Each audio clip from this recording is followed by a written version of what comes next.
जवळ तालुका सांगोला येथे अन्न व औषध प्रशासन विभागाने मोठी कारवाई करत तब्बल 15,01,280 रुपये किमतीचा 37,532 लिटर भेसळयुक्त दूध साठा जप्त करून जागेवरच नष्ट केला।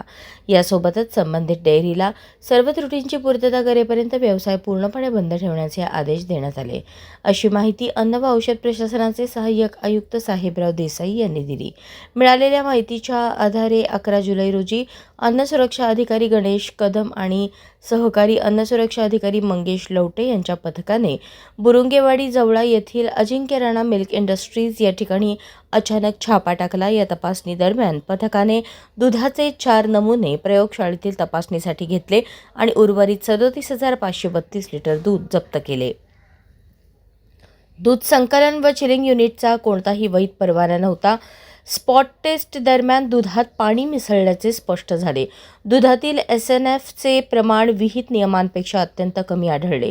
दूध खरेदी विक्रीची कोणतीही पद्धतशीर नोंद ठेवली जात नव्हती। अन्न सुरक्षा मानके कायद्याच्या अनुसूचित 4 मधील स्वच्छतेच्या नियमांचे सर्रास उल्लंघन होत होते। दूध हा नाशवंत पदार्थ असल्यामुळे जप्त केलेला संपूर्ण साठा जागेवरच योग्य पद्धतीने नष्ट करण्यात आला। वैध परवाना मिळेपर्यंत संबंधित आस्थापनेला व्यवसाय सुरू न करण्याचे निर्देश देण्यात आले आहेत। ही धडक कारवाई अन्न व औषध प्रशासनाचे मुंबई आयुक्त तुकाराम मुंढे आणि पुणे विभागाचे सह आयुक्त भोगावडे यांच्या मार्गदर्शनाखाली करण्यात आली। अशाच नवनवीन अपडेटसाठी जनता राज्य न्यूज चॅनलला सबस्क्राईब करा, लाईक करा आणि शेअर करायला विसरू नका।